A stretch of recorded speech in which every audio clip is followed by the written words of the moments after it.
Hello girls, welcome to work aspirant.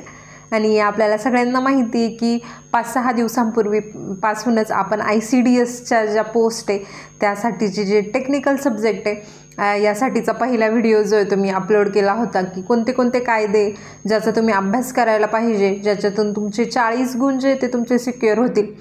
म्हणजे 20 गुणांसाठी जे ते कायदे हा टॉपिक जो आहे तो मेन्शन केलेला आहे आपल्या सिलेबसमध्ये. त्या व्हिडिओमध्ये जे मी तुम्हाला सिलेबस कुठला आहे, त्याच्या मार्किंग सिस्टीम, त्यानंतर तुम्ही कुठले कायदे करायला हवे त्याबद्दल जी तुम्हाला माहिती सांगितली होती. आणि त्याच व्हिडिओमध्ये मी तुम्हाला हे देखील सांगितलं होतं की तुम्हाला टेक्निकल सब्जेक्टची कुठलीही टेस्ट सिरीज वगैरे घेण्याची काही गरज नाही आहे. मी तुम्हाला ते जे कायदे त्याच्याबद्दलचे जेवढेही टेस्ट असतील, टेस्टच्या माध्यमातून आपण त्या सगळ्या कायद्यांची जे डिटेल ॲनालिसिस आहे ते करण्याचा मी प्रयत्न करेल. आणि जसं मी तुम्हाला सांगितलं होतं त्याप्रमाणे मी 3 ज्या टेस्ट आहे वेगवेगळ्या कायद्यांच्या, जसं सती प्रतिबंध कायदा 1829 असेल, विधवा पुनर्विवाह कायदा असेल, किंवा मुलांची सुरक्षा आणि काळजीचा एक कायदा असेल, असे 3 टेस्ट ज्या आहेत त्या मी ऑलरेडी अपलोड केल्या आहेत. आणि ही जी ती 4था कायदा आहे आपला.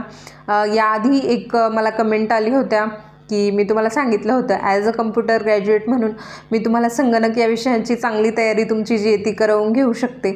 तर संगणक या विषयाचा देखील एक व्हिडिओ जो आहे तो चॅनलला अपलोड झालेला आहे. त्यापैकी जे येते आज जो आहे तो आपला 4था कायदा आहे, गर्भपात कायदा 1971.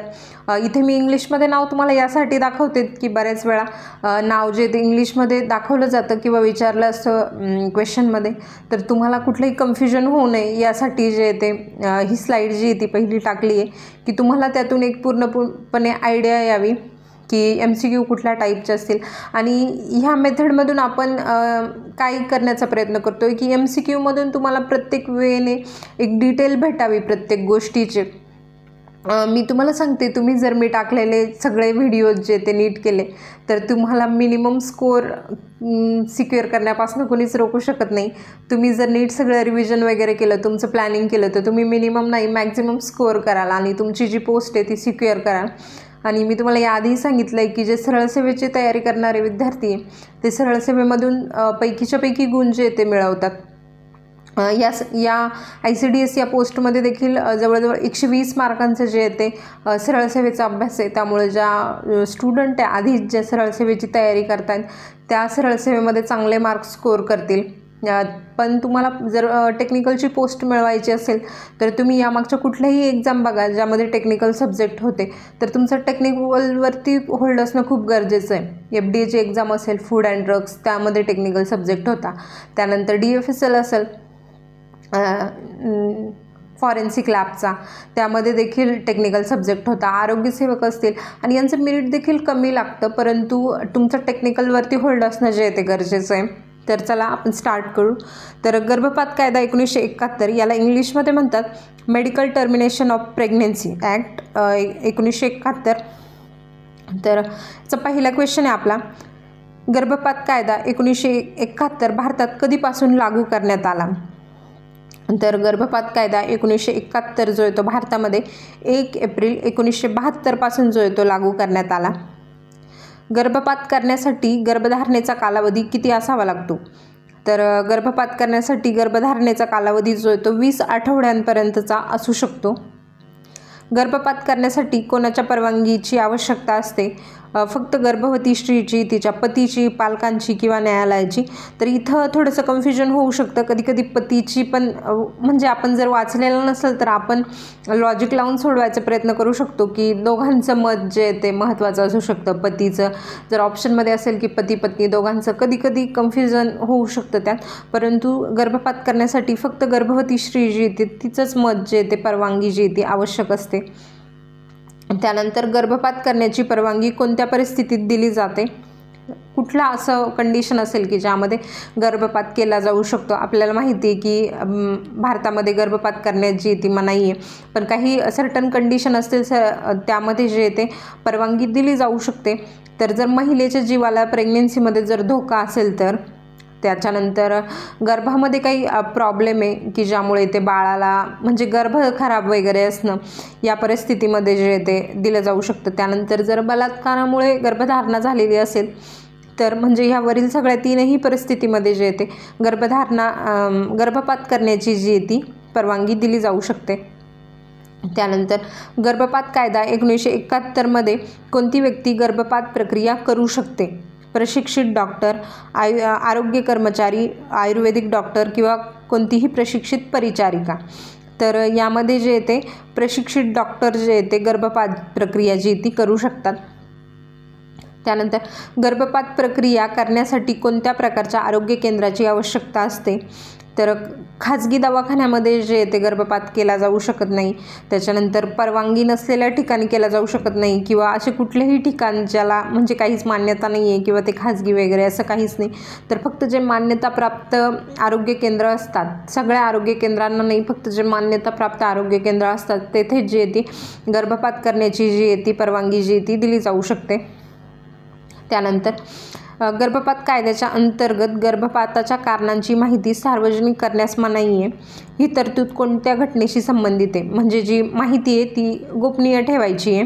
तर ही जी ती गोपनीय हक्काशी संबंधित आहे. ही जी तरतूद आहे की माहिती जी ती दुसरं कुणालाही कळणार नाही याची गोपनीयता ठेवायची, हे गोपनीयता हक्काशी संबंधित आहे. त्यानंतर कधी गर्भपात कायद्यात जी आहे ती सुधारणा करण्यात आली? तर रिसेंटली 2021 जे येते गर्भपात कायदा जो आहे त्यामध्ये सुधारणा करण्यात आलेली आहे. 2021 गर्भपात कायद्यात सुधारणा करण्यात आल्या. त्या अंतर्गत गर्भपात कालावधी जास्तीत जास्त किती आठवडे करण्यात आला? तर जास्तीत जास्त हा कालावधी जो आहे तो 24 आठवडे करण्यात आला, जो की आपण आधी बघितला होता पहिल्या क्वेश्चनमध्ये की किती असू शकतो. जर तुम्हाला डायरेक्ट सुधारणेच्या आधीचा कालावधी विचारला तर तो 20 आठवड्यांचा राहील किंवा सुधारणांच्या नंतरचा जर विचारला तर तो 24 आठवड्यांपर्यंतचा राहील. त्यानंतर बलात्कारामुळे गर्भधारणा झाल्यास गर्भपात करण्यासाठी कोणत्या प्रकारची प्रक्रिया अवलंबली जाते? तर यामध्ये सरळ परवानगी, वैद्यकीय तपासणी, न्यायालयीन आदेश किंवा डॉक्टरांच्या अहवालावर आधारित. तर जर का बलात्कारामुळे एखाद्या स्त्रीची मुलीची गर्भधारणा झाली असेल तर डॉक्टरांच्या अहवालावर आधारित जी प्रक्रिया आहे ती अवलंबली जाते. खाजगी माहिती लीक करणाऱ्या डॉक्टर किंवा व्यक्तीला किती माहिती, कोणता दंड जो आहे तो होऊ शकतो? जसं आपण बघितलं होतं की या गर्भपाताशी रिलेटेड जी ही माहिती आहे ती गोपनीयतेच्या हक्काशी रिलेटेड आहे आणि ही माहिती जी आहे ती म्हणजे गुपितच ठेवावी लागते. ही जी ती अशी पब्लिश वगैरे किंवा कुणाला सांगितली वगैरे जाऊ शकत नाही. जर कुणी असं केलं की माहिती लीक केली कुठेतरी तर त्या व्यक्तीला किंवा त्या डॉक्टरला जे ते 1 वर्ष तुरुंगवास आणि त्यासोबत दंड देखील भरायला लागू शकतो. तर तुम्हाला ऑप्शनमध्ये येऊ शकतं की फक्त द्रव्यदंडाची म्हणजे फक्त पैसे वगैरे भरणं म्हणजे दंडाचीच शिक्षा जी आहे त्या व्यक्तीला होईल, परंतु असं नाही आहे. 1 वर्ष तुरुंगवास आणि दंड अशा दोन्ही शिक्षा जी आहे ती त्या व्यक्तीला होईल. गर्भपात कायदा 1971 अंतर्गत कोणत्या गोष्टीला जे ते अधिक प्राधान्य दिले जाते? भ्रूणाचे हक्क, आईचे आरोग्य व हक्क, कुटुंबाचे मत, समाजाची परवानगी. तर या कायद्याअंतर्गत जे ते आईचे आरोग्य व हक्क याला जे ते जास्त महत्त्व जे ते दिलं जातं. गर्भपाताची प्रक्रिया बेकायदेशीरपणे केल्यास संबंधित व्यक्तीला कोणत्या शिक्षेला सामोरं जावं लागतं? तर यामध्ये जे ते बेकायदेशीरपणे केल्यास 5 वर्षाचा तुरुंगवास जो तो असतो. गर्भपात कायदा महिलांच्या कोणत्या अधिकाराशी निगडीत आहे? तर गर्भपात कायदा जो आहे तो महिलेच्या प्रजनन अधिकार या अधिकाराशी निगडीत आहे. गर्भपाताच्या कायद्याच्या संदर्भात सामान्य झाले ते सामान्य परिस्थिती काय म्हणजे काय? तर गर्भपात कायद्याच्या संदर्भात सामान्य परिस्थिती म्हणजे शारीरिक आरोग्यावरती परिणाम होऊ शकतो, मानसिक ताण जो आहे तो वाढू शकतो, त्याच्यानंतर वैद्यकीय दृष्टिकोनातून धोका निर्माण होऊ शकतो. तर ह्यावरील तिन्ही ज्या गोष्टी आरोग्याचे परिणाम, मानसिक ताण, त्याच्यानंतर वैद्यकीय दृष्टिकोनातील धोका, या तिघीमध्ये गर्भपाताच्या सामान्य परिस्थिती याला जे ते म्हटलं जाऊ शकतं. भारत सरकारने गर्भपात कायदा तयार करताना कोणत्या देशाच्या कायद्याचा संदर्भ घेतला? तर आपल्याला माहिती की वेगवेगळे कायदे तयार करताना वेगवेगळ्या ठिकाणून जे ते संदर्भ वगैरे घेतले जातात. राज्यघटना तयार करताना देखील वेगवेगळ्या देशांकडून जे ते त्यात संदर्भ जे ते घेतले गेले होते. तर हा जो कायदा आहे गर्भपात कायदा 1971 याच्यात जे ते युनायटेड किंगडम यांच्याकडून जे ते संदर्भ जो आहे तो घेतला गेला आहे. कायद्यानुसार 24 आठवड्यानंतर गर्भपातासाठी कोणाचे मत जे ते अनिवार्य असते. 2021ला जी सुधारणा झाली होती तिने हे जे ते कालावधी 24 आठवड्यांपर्यंतचा वाढवला होता. याआधी जो आहे तो 20 आठवड्यांचा होता. हे मी रिपीट यासाठी सांगते की ऐकताना तुमची देखील थोडीशी रिव्हिजन होईल. तर जिल्हा वैद्यकीय मंडळ यांचं मत जे ते अनिवार्य असतं. गर्भपात कायद्याचा प्रमुख उद्देश काय आहे? महिलांचे आरोग्य सुधारणे, अवैध गर्भपात थांबवणे, महिलांना त्यांच्या प्रजनन हक्काबाबत सक्षम करणे. तर हे वरील तिन्ही जे आहेत ते गर्भपात कायदा जो आहे 1971चा त्याचा हा जो आहे तो प्रमुख उद्देश आहे. गर्भपाताच्या प्रक्रियेत भ्रूणाच्या विकृतीचे निदान कोणत्या चाचणीतून होते?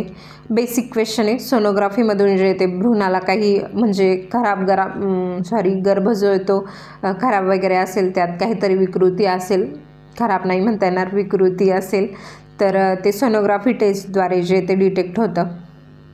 त्यानंतर गर्भपाताच्या कायद्याचा उपयोग करून स्त्री भ्रूण हत्या करणे कोणत्या कायद्याच्या तरतुदीचे उल्लंघन आहे? गर्भपात कायदा 1971, PCPNDT कायदा, त्याच्यानंतर IPC कलम 312. तर वरील सर्व यांचं जे ते वरील सर्व जे कायदे त्यांचं जे ते उल्लंघन होतं जर स्त्री भ्रूण हत्या केल्यास. तर आजचे जे 20 क्वेश्चन आहे ते डिस्कस केले. हे सगळ्या कायद्यांचे जे ते 10-20 मिनिटांचे व्हिडिओ जे ते बेसिक जे ते आपण कवर करतोय. तुमची एक्झाम होईपर्यंत जर तुम्ही कन्सिस्टंट राहिले तर ह्या सगळ्या जे कायदे याबद्दलचे सगळे जे व्हिडिओ आहे ते आपण घेऊया नीट सगळ्या प्रकारे. याची जी PDF आहे ती मी तुम्हाला टेलिग्राम चॅनलला प्रोव्हाइड करते. आणि टेलिग्राम चॅनलला फक्त जे टेक्निकल सब्जेक्ट आहे त्याचंच नाही तर मराठीच्या नोट्स वगैरे असतील, त्यानंतर इंग्लिश ग्रामरचे काही टॉपिक्स असतील, सगळ्यांच्या नोट्स ज्या त्या टेलिग्राम ग्रुपला टाकण्याचा प्रयत्न करते. तर मी कमेंट बॉक्समध्येच मी पिन करेल टेलिग्राम चॅनल जो आहे. ज्यांना हे मटेरियल जे ते PDF फॉर्ममध्ये ॲक्सेस करायचं आहे त्यांनी टेलिग्राम ग्रुप जो आहे तो ICDS 2024 हा ग्रुप जो आहे तो जॉईन करू शकतात. आणि तुमच्या ज्या फ्रेंड्स वगैरे असतील त्यांना जास्तीत जास्त लोकांपर्यंत जे ते पोहोचवण्याचा प्रयत्न करा, म्हणजे सगळ्यांनाच याचा जो आहे तो फायदा होईल. आणि आपल्या बऱ्याच लोकांपैकी व्ह्यूज चांगले येतात परंतु सबस्क्रायबर नाही आहेत तेवढे. तर जेही लोक व्हिडिओ बघतायत तर सबस्क्राईब करा आणि थँक्यू.